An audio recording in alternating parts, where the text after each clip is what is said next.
Ay, magandang hapon no, mga boss, mga kamping, mga kabunyog. Ay, salamat po doon sa dumadagdag subscriber ng mga friend. Magbigay lang ho ako ng ano dito. Maki-reaction na rin kayo ha, mga friend. Ha? To yung pag-ayaw ni BBM para ma-impeach si Sara Duterte. Parang ayaw niya. No?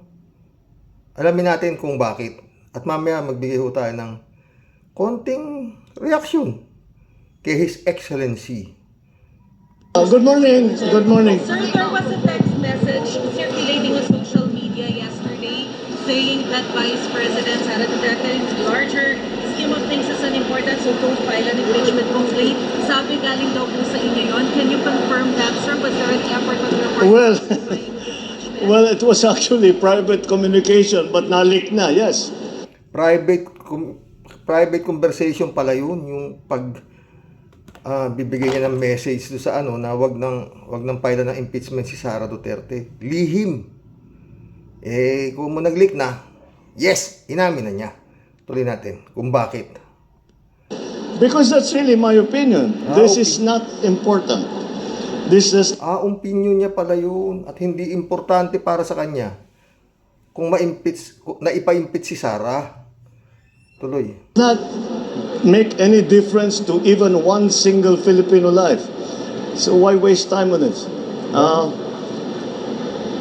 What will happen to if somebody files an impeachment? It will tie down the House. It will tie down the Senate. It will just take up all the time, and for what? For nothing. For nothing. None of this will help improve a single Filipino life. As far as I'm concerned, it's a storm in a teacup. Sir, have you reached the point of no return? You and VP Sara, sir? Never say never. Magbigay na ho tayo ng ano dyan, mga boss, no? Alam mo, His Excellency, sana ito, siguro baka hindi ka nanonood ng nangyayari sa paligid, kaya ganyan akong magsalita.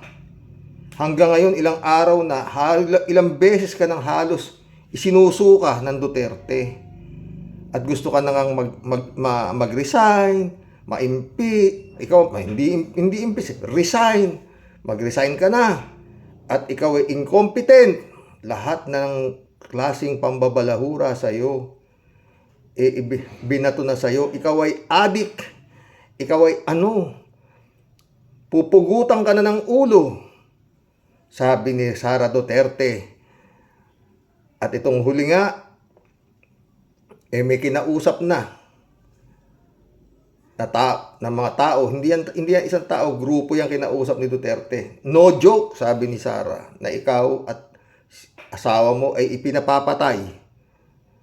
Pati si Martin Romualdez at Umoo. Yan ang, hindi mo ba alam yun? Pinapapatay ka na. Hindi lang yun. Baka araw-araw, gabi-gabi, idinadasal na nila na ikaw ay mamatay na. At si Sara Duterte na ang uupong Pangulo. His Excellency, ang buhay ng tao, hindi natin alam kung kailan kukunin ng lumikha ng Panginoon. Di mo alam kung hanggang kailan. Meron dyan, ang lakas-lakas, nahulog sa hagdan, patay. Meron dyan, natulog lang, hindi na nagising. Meron dyan, kumakain, nabilaukan, natodas. Maraming klase, His Excellency. At kung yun wag naman sana mangyayari sa'yo, iiwan mo yung Pilipinas sa Duterte, tapos ang buong pamilya mo.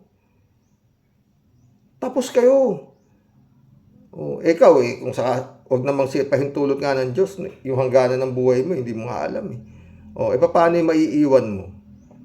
Paano yung Pilipinas? Iiwan mo na naman dito sa Duterte, kung sakasakali, wag naman sana, di ba? Excellency, hindi naman mahirap isipin yan. Yung impeachment na yan, hindi mo pa nga alam kung lulusot sa Senado yan. Dahil ngayon nga, maraming alagad si Sara Duterte sa Senado. His Excellency, lahat na ng mura inabot mo, kayong buong pamilya. Ang lulutong na mura, lumabas ka sa media at nagsalita ka na hindi mo palalagpasin. Ito ay iyong papalagan. Anyari.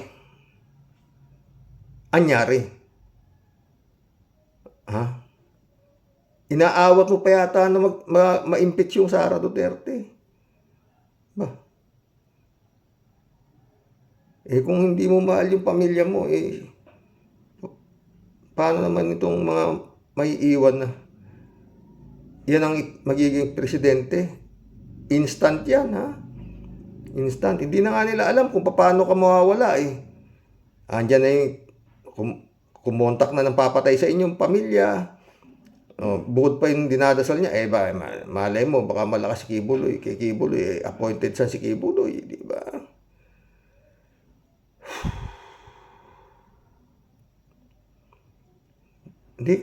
Hindi kaya alam nitong si His Excellency nangyayari kung paano siya binababoy. Pero alam niya, papalag na raw siya, di ba? Andun, ngayon tignan mo, sisigaw doon sa magnanakaw. Diktador. Yun ang mga nakasabit doon, sa banner ng mga Duterte ning. Ilang araw na sila ron, na nilalangaw. His Excellency. Parang mga friend, pag ganito, talagang giisip na ako ng bagong content. Bigyan nyo ako ng ano ba maganda i-content.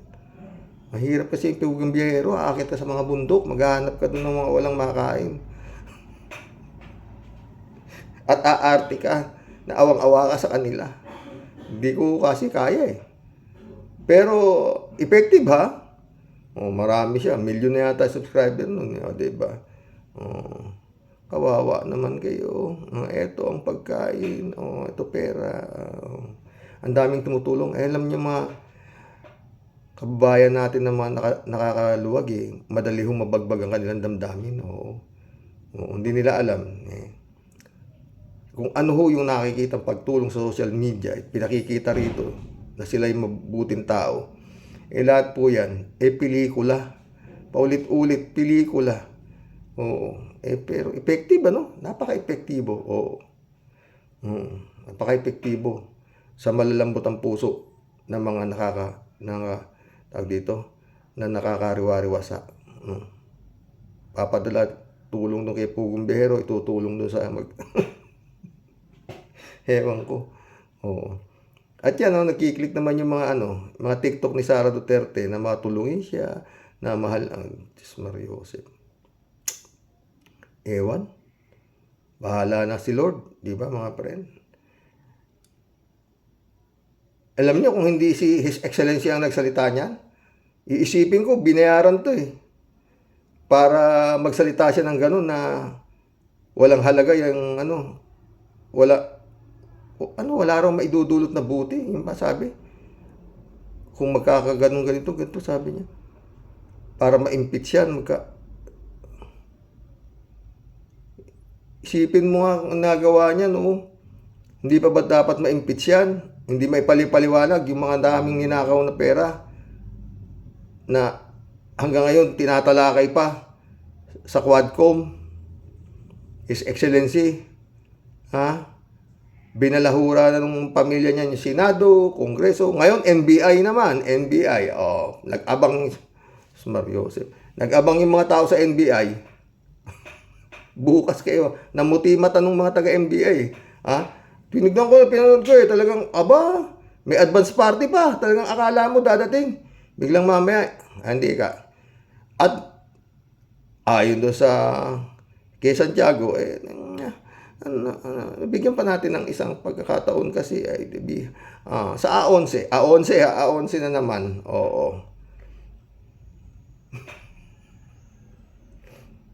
Pero ako dating sinabi ko na, di ba, hindi yan pupunta. Hindi yan pupunta. Maski sa A11, malabo pa rin yan. Sasabihin niya, sabi naman ni Santiago, kailangan may mabigat siyang dahilan kung hindi siya makapunta. Kadali. Masakit puso ko Mas hindi sa mapakiramdam ko reset na naman. Eto, itong buong Disyembre na to, hindi nila mapapupunta yan. Sana mali ako. Kongreso nga lang eh. Oh, hindi naman nila kaya i-impeach. Oh, di ba? Oo. Hindi naman nila kaya palang i-contempt. Oh, di ba? Oh. Eh pag sa iba, ang babagsik na nasa Kongreso eh. Pagdating sa kanya, wala, tupi. Di ba? Ay nako mga boss. Oh, eto pa si Bato. Is the VP ready for the prospect of her getting arrested? Let's get ready to rumble. Yan, the more you hurt her, the more she's fighting back. Oh. Ganon yung ugali ng Duterte. Sir, Hindi yan natatakot. Yung press con ni Pangulong Duterte kagabi, were you able to monitor it, sir? Meron po ba? Ang tanong eh, kung sakaling aarestuhin ni Cassie Bipis Duterte, ano masasabi mo? Let's get ready to rumble. Ugali ng Duterte. Habang sinasaktan niya, lalo nagagalit yan. Baka gano'n ang kaya si His Excellency, kaya ayaw niyang i-impeach eh, baka magalit. Ha?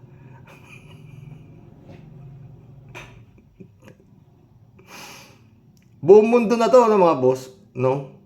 Alam kung anong ginagawa ng Duterte sa administrasyon nito si Bongbong. Pero si Bongbong, siyempre mababalita na naman yan. Manta kami nililihim pa raw niya. Nililihim pa raw niya. Nililihim pa raw niya yung message na yun. Eh, kumalat na. Kaya, sabi niya. Kasi nga, anong matutulong niya pag na-impeach si Sara Duterte? Mantakin mo yung tanong. Anong karagdagan sa buhay ng pamilya yan? Kung sakaling magpapail na impeachment dyan, magkakagulo ka ang Kongreso, Senado, mga ganon. Walang maitutulong yan, no, diba? Di mo naman naisip, paano nga kung binangungot ka, wag naman sana. Patay. Ay nako, His Excellency. Buti kung alam mo kung kailan ka mamamatay, 4 na taong ka pang papangulo Diba 2028 ka pa eh. Maraming di ba dapat mag-isip ka na mapalitan naman na yan para iiwan mo kung sakasakaling mamalasin sa isang spare tire na maganda-ganda naman na magsisilbi sa bayan. Yan, tignan mo nga Tignan mong iskandalong ginagawa niyan tapos iniisip mo na walang maitutulong kung mai-impeach yan. Ay naku. Magkulab na tayo mga boss. Si Bato, let's get ready to rumble. Kaya malamang sa alamang Asus Mariosep. Baka walang mangyari. Itong na to, sasayang lang ng pera ito. Itong hearing na ito, Senado, Kongreso na ito, wala. Yun nga yung chief, commander-in-chief ayaw niya saktan Sakdulap, pinagmumura na siya Anak ng kamote,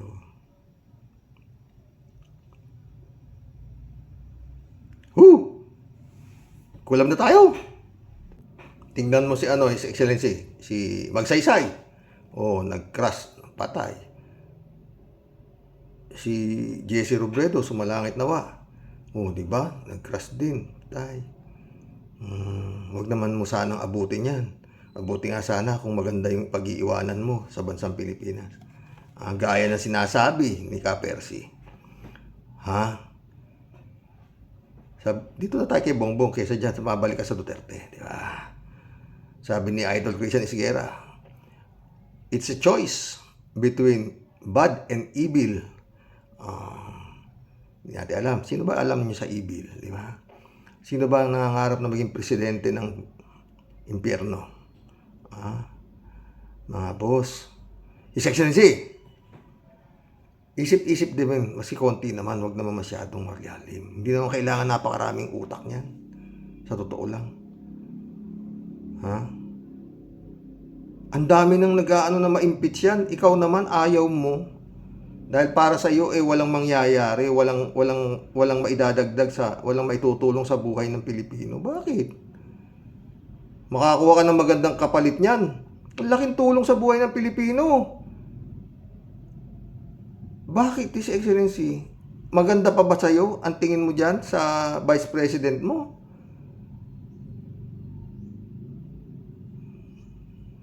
Sus Mariosep to.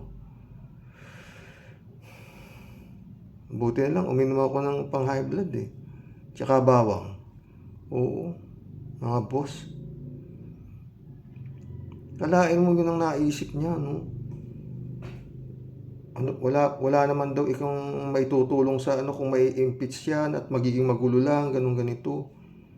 Eh, ginugulo ka na nga eh. Anong magiging magulo? Taki mo laki na sweldo niyan para ka lang guluhin.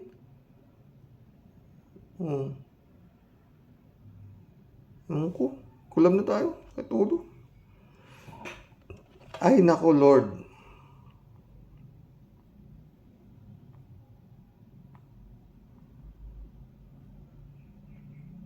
Rodolfo Tubileha, shout out.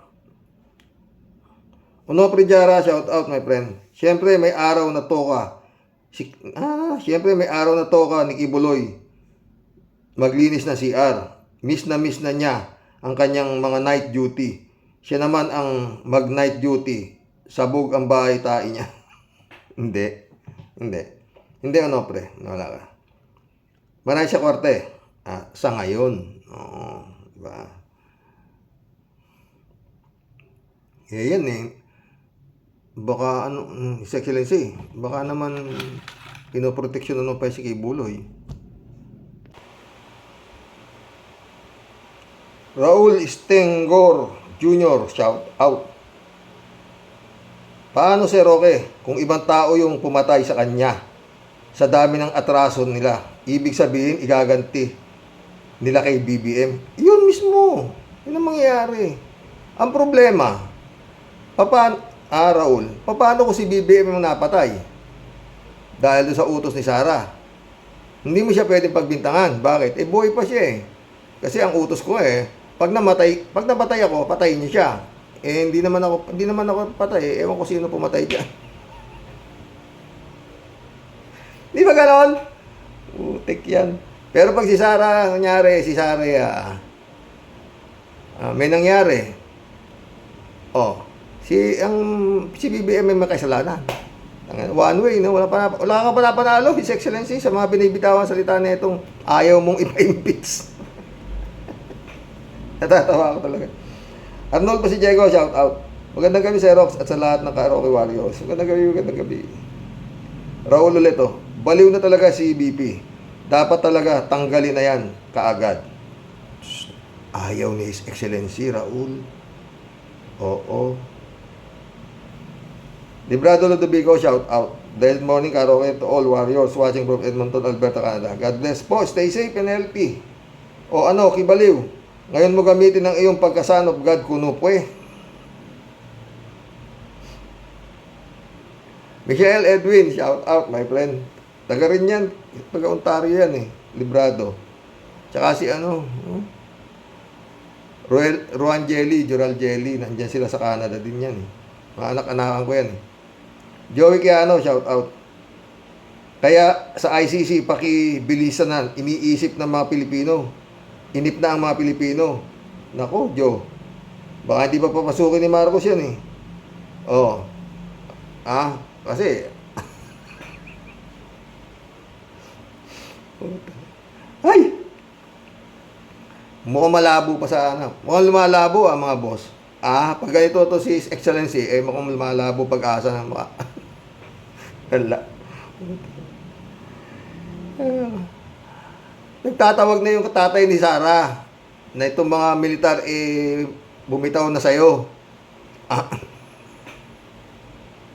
Tapos sinisikreto mo pa na wag ipa-impeach si Sara. Ay. Jokihano. BBM, wag mo nang apurahin. BBM, wag mo apurahin ang kaso ng mag-ama. Wait muna tayo sa ICC para sila magsakote. Kasi baka pag kinasuhan nyo agad, di yan masakote ng ICC. Kaya wait lang muna. Yun nga eh, nagtataka nga ako eh, mukhang kakasuhan ng inciting to sedition. Eh, Nobel daw. Putang ina, Nobel yan. Ang dami nang nakasuhan ng Nobel na politiko. Pag nag-stretcher lang eh, house arrest. Putang ina. Ah! Cassandra Daisy, oh. Hawak talaga. Alas ni Sara. Possibly na may proof si Sara tungkol sa isang makina na nagbilang ng 20 million sa boto sa isang oras. Iilan ng vlogger ang nagko-cover nito. This is the only power natin pero puro daya, sabi ni General Rios. O, di ba? Federico Mandak, shout out ah. Pwede yan, alas niya. Pero sa tingin ko, hindi yan papatulan ng tao. Anong saysay nun? Kung may dayaan, kasama siya dun. Hindi rin siya pwedeng maupo na as president. And besides, wala namang reklamo si BP Lenny. May mga grupo lang na nagrereklamo at ayaw na ng tao ng gulo. Tingnan mo yung people power nila, walang pumapatol. Mapwera yung mga bayaran daw. Totoo yun, Federico. Ramon Valencia ulit oh. Bossing, total sabi ng best friend niya na si Digong, eh pinapapatay na niya ang mga kriminal kasi pag nakulong daw eh pakakainin pa daw sa gobyerno. Yun nga. Matipid si Digong.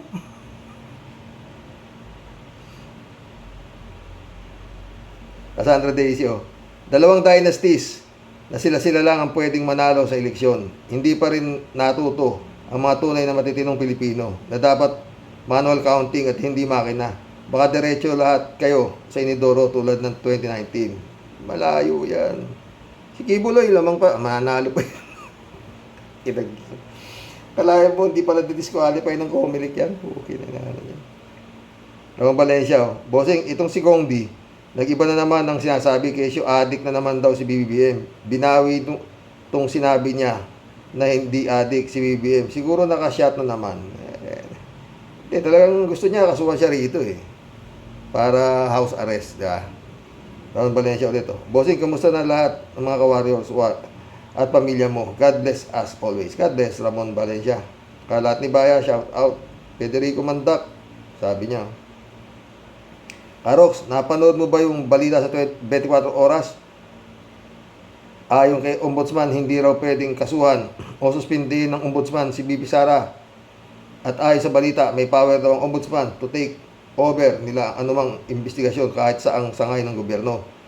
Nakakalito ito. Mas mataas pa lang ang Ombudsman kaysa DOJ o Kamara. Nakakalito ito. Wala pa lang saysay yung gagawin ng NBI kung ganon. Ka-powerful ang Ombudsman. Anong kaya ang gagawin ni BBM dito? Sang-ayon na lang siya. Ewan ko sa... no comment po. Kalat niyo. Tatag lang. Parang Apollo, tatag lang. Palad lang katapat niyan. Kalat niyo ka talaga eh. Federico Mandak ulit to. Alam mo no mga friend. Ako. Hindi ako papasok ako sa kulungan. Pakakainin mo ako ng lechon araw-araw. Sugpo, lahat na. Dito pa rin ako sa bahay ko. Maski patuyo-tuyo lang kami. At least malaya ako. Di ba? Kalat ni. Sabi ko at nakakapasyal-pasyal ako kuminsan. Di ba? Pero anyway, malapit na sigurong makalaya si Kibulog. Pag ganito lang ang galaw ni His Excellency. Pag nakabalik si Sara, antimano, laya si Kibulog.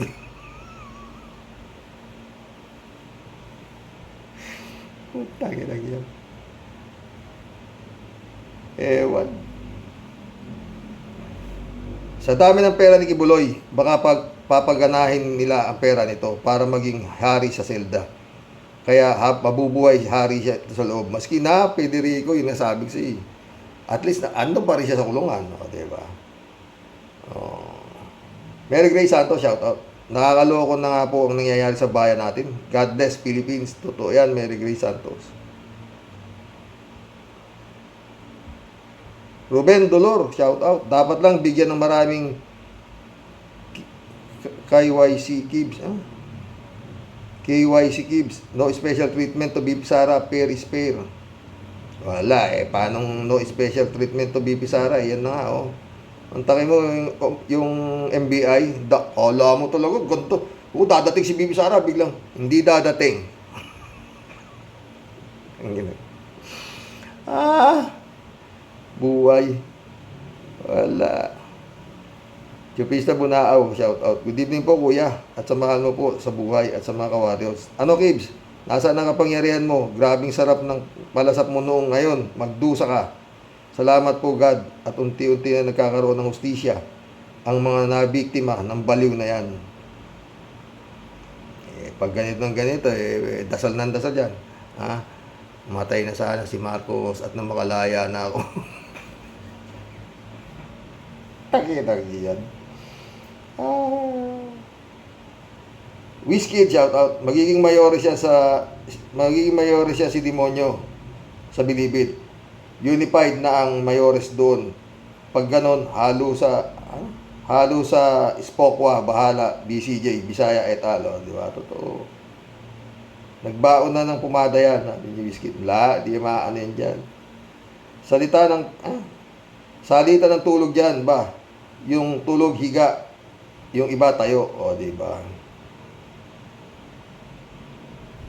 Pero yung pagmumukha ni Kibulog, talagang wala na. Mukhang 80 anyos na siya ngayon eh. May, welcome to the club. Sa ambos interview po kay Sara, sinabi niya, yung peklat sa liig niya ay dahil daw sa muntik siyang patayin si Sara ng isang security galing sa Malacanang. Security daw ng Pangulo ang gustong pumatay sa kanya. Ang ipinagtataka ko, bakit hindi niya inireport sa AFP or sa kapulisan? At sinong security ng Pangulo yun? Kaya daw siya nagbilin na pag pinatay siya, patayin din si FL, Pangulo at Speaker, dahil manggagaling daw sa Malacanang ang papatay sa kanya. Oo to. Saywar lang yan. Naku, may. Diyan sila magagaling. Rodelia Alpilor, shout out. Hello po, Serox. Eka nga, Serox. Tapos na ang maliligayang araw nila, gaya ng pamilya Dutertaning. Lahat ng kaalyado nila, kalaboso, bagsak nila. Salamat, Lord.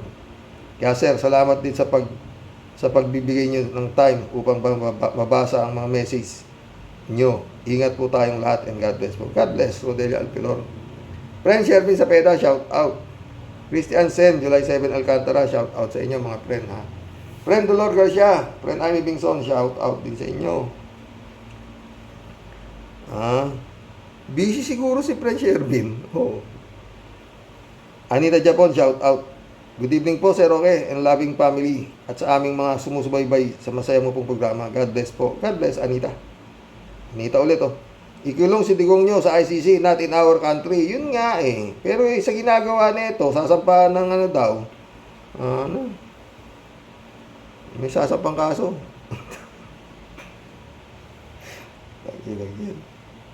At pag na-guilty, house arrest, okay na.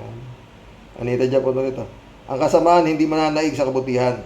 Lahat may kahangganan. Ang Panginoong Jesus hindi natutulog.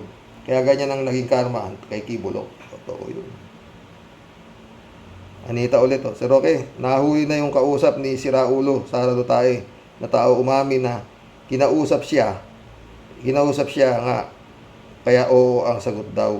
Ganun ba? Hindi ko alam yun, Whiskey daw, sabi niya.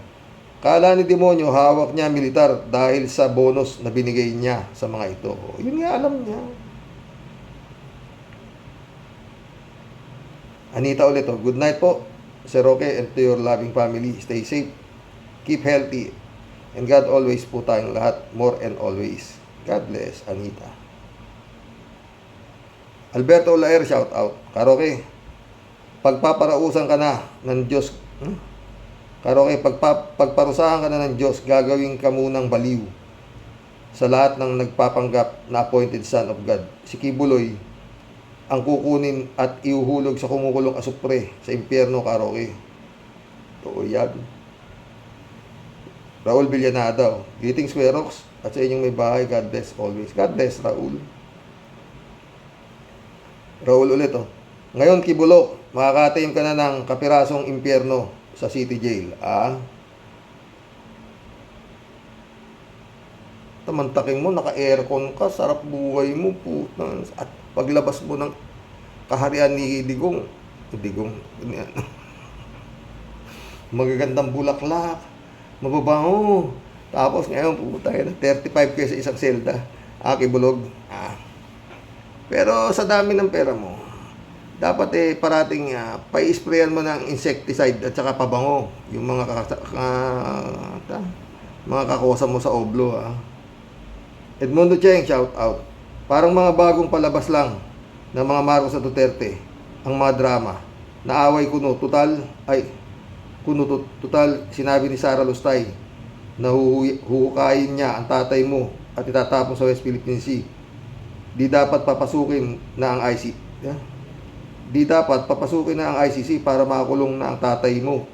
Pati mga tuta, total pumirma ka na naman bongbong sa ICC. Diyan lang ang bansa na hindi mo na palalampasin ang mga Duterte. Kaso, dadaka lang din, Marcos, parang palabas lang. Parang ganun nga, Edmundo, no? Yung ba?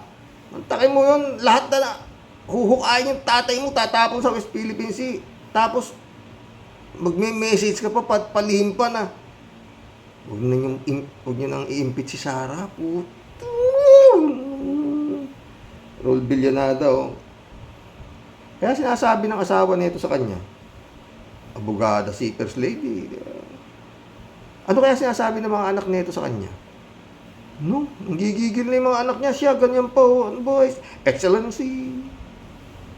Raul Villanada ulit, May mayores at mga bossing dyan sa oblo. Langis ang katapat mo ngayon, Kibulo. Edmundo Cheng ulit, Pag pinapasok na ni Pangulong Marcos ang ICC at hinuli si Digong, doon lang maniniwala ang taong bayan na totoo ang away at walang drama. At huwag na ninyong gamitin pa ang ICC, gasgas na yan. Sa tagal ng paggamit kesyo, darating na yan. Dumating na kamalasan ng bayan dahil sa gulo nyo. At sa totoo lang, ang mitya ng pinag-aawayan ninyong lahat ay pera at posisyon sa gobyerno. Totoo yan, Edmundo Cheng. Shirley J. Sir, shout out. Mas okay pa kung ICC mapunta si Digong na yan at kanyang mga kasamahan. Kung sa Pinas yan, makakasuhan, baka makalusot pa yung mga yan. Totoo. Naku, Kibs, malungkot ang Pasko mo ngayon. Makikita mo na ang Pasko pader at toilet mo. Totoo yan, Shirley. Shout out, Jane Labayna, my friend. Sige, pasyal. Nagme-message si Jane. Hindi ko masagot. Kasi nga, nagbablog ako. Alberto Olaer, shout out. Pero sabi ni Sara Duterte Carpio, ni Atty. Aika Lopez, mahal, gising na, matulog na tayo. Best Hamas Terrorist Award Cut Action. The cameraman is coming. It's time to cry and cry again, my darling. Best entry movie. The Murderer coming soon. The Theater across the Eastern Mindanao, karaoke. Ganun. Ted, shout out. Ito na naman. Masama ang narinig ko, karaoke. May sabi-sabing parang ayaw ni BBM na ma-impeach si partner Sara. BBM na ma-impeach si partner Sara niya. Kaya karaoke, lalo lumalaki ang mga ulo ng mga Duterte dahil na rin kay BBM. Pag ganyan ang ganyan, lumalabas na mabait na tanga si BBM. Kakaasar, kakahiya, kakasuka! Galit na si Ted. Ito nga topic natin ngayon Oo, di ba? Ano pa kaya gusto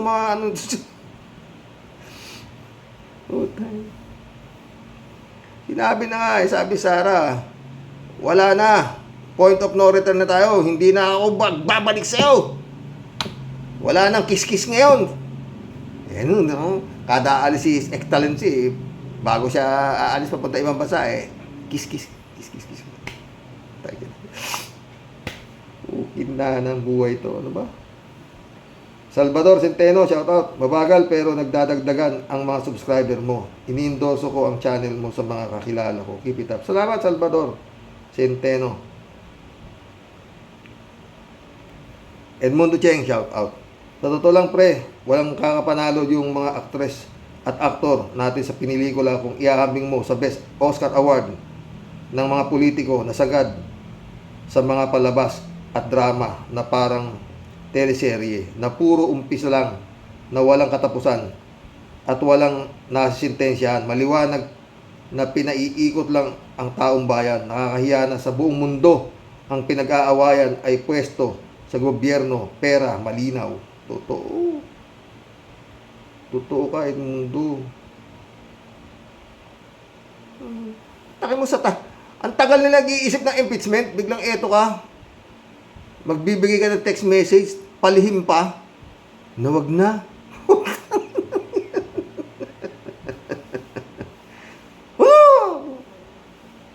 Magkaedad lang kami nito si His Excellency, totoo. Tapos sabihin mo na walang matutulong sa buhay ng tao. Walang may tutulong. Yung mapalitan mo ng matinong vice presidente ang bansang Pilipinas, ang laking tulong. Mundo check ulit to. Lahat ng mga nasasangkot na ospital mula kay Erap, sumunod si Gloria, unano na maliit na tao pero gabatya ang utak ng mga pagnanakaw, tapos si Atty. Lopez, tapos si Acosta, tapos yung isang itinatanong na lalaki medyo hindi na raw makakasagot, nahihilo na raw. Yan, di ba? Side effect ng mga mangdarambong. Mundo. Noel Tenko, shout out. Kung kayo, Karoke, kaya nyo kayang tumagal ng sa isang kwarto na puno ng nakahubad na bilanggo, na amoy pawis, sanay ka na naka-aircon, ano sa palagay nyo, Karoke? Naku, Noel!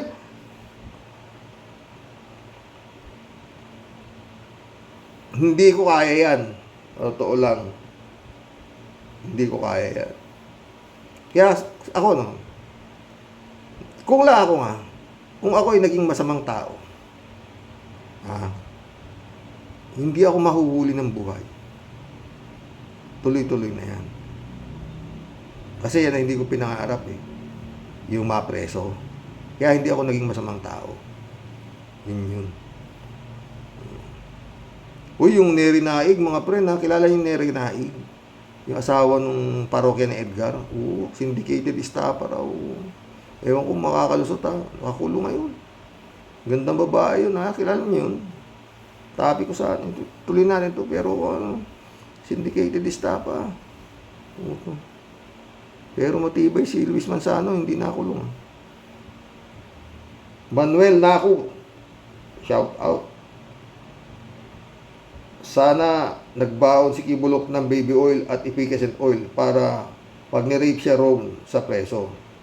Hindi, baka malakas siya kay Peryong sa kay Dagul. Ricardo Hernandez, shout out. Kawawa naman sila. Madali silang magkasakit. Mga magnanakaw kasi at sinungaling. Totoo yan. Hindi naman sila kakasakit Naghihimahimatayan lang yung mga walang yan. Happy Glenn Luke, welcome to the club. Meron kayang night duty sa CR sa Pasig City Jail? Aangal-angal sa gilagid niya para ma-ospital. Tuloy ang napala niya. Ikaw ang may-ari ng universe at kaluluwa namin, di ba? Pahinto mo nga. Baliw yan Si Kibaliw nga hype na yan Reynaldo Gonzales, baka malapit na ikahon ng ICC si Digong, kaya sinasadya ng manggulo para dito na lang makulong, at least nadadalaw-dalaw ng pamilya. Tactic nila yan. Yun nga sinasabi ko, Reynaldo. Your guess is as good as mine. Diba? Lahat na, kawalang yan. Mumurahin niya, adik ka, wala, incompetent ka, wala, sampa ka kaso. Kulong na ako. Sisi, nakakulong ako, gumagana hostisya. Patay yung putang ng mga naging biktima ng kahayupan, diba? Tangina mo. Ay, mukhang doon ang punta. Sana mali tayo. Mapapamura ka talaga, no? Excellency, Reynaldo Gonzales ito. Sir, halimbawa biglang naupo Sara bilang presidente, tapos na ba ang Pilipinas? Palagay ko hindi lalo sila kahiya-hiya. Taong bayan naman ang magpapatalsik ng tinta ng pusit. Malamang. Matyaga yung taong bayan eh. Bernadette Aligarbes, shout out. Hi sir, deserve na ni Kibuloy, palipat-lipat. Kawawa siya. He didn't expect that to happen to him. Hawak pa ba ni Kibuloy espiritu natin? Simba ako. I believe in one true God. Sila, asas na andito ang Diyos nila. Kulungan, di niya dapat manumbalik si Kibuloy sa tunay na Diyos, si Kristo Jesus, bugtong na anak. Sabi niya, Tedo. Pinatunayan na ni Bongbong Marcos na ayaw niyang ma-impeach si Pusit dahil walang kwenta ito. Gusto daw niyang patunayan kung totoo ngang papatayin siya nito. Naman to, Tedo. Oo, BBM, lalo na pag naging siyang presidente ng mga Pusit, gagawin kanyang burong talangka, hindi lang ikaw, bugok, kundi buong mamamayan. Galit na si Tedo. Excellency! Ano ba na? Ano yung naisip mo? Sakit ng ulo. Sakit ka sa bang, sa totoo lang. Oo. Wala yung maisip mo yun na wala na may tutulong sa bayan yung pag-i-impeach kay Sara. Di ba malaking tulong yan? Kung makapalitan ng ibang klaseng vice president yan. Mariosip to. Ha? Hindi ka na excellency sa akin yan. Kalat ni Bayo ulit. Kita mo na nga sa kasani, urong ang bayag ni paring Blenglong. Umatras ang ungas. Sabi ko na nga ba, naiebang ito sa kanyang salawal. Sa sobrang takot kay Maring Sara at kay paring Diggs. Weak leader talaga ang tangang presidente na yan. Ay, kalat ni ka.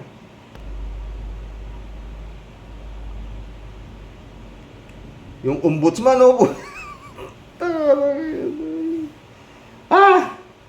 Halat niya ulit, oh. Naniniwala ako talagang may resibo si paring Diggs laban kay paring Blenglong.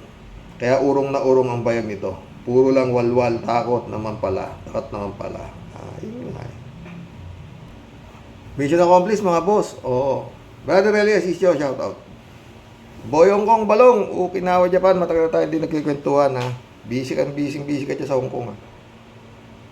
Uy, maaga pa, oh. May time pa. Entertainment muna tayo, kalat ni. Kumari mo. Yeah! Tan tarararan. Tararararan tan tarararan. Tan dadadadan. Tararararan. Tarararan tararan. Tararararan tararan. Tararariraran tararan. Tararararan tan. Tararararan tan. Tararararan tan. Tarariraran tan. Tararararan. Santa Clarang Pinong-Pino. Tira. Tama na kalat ni.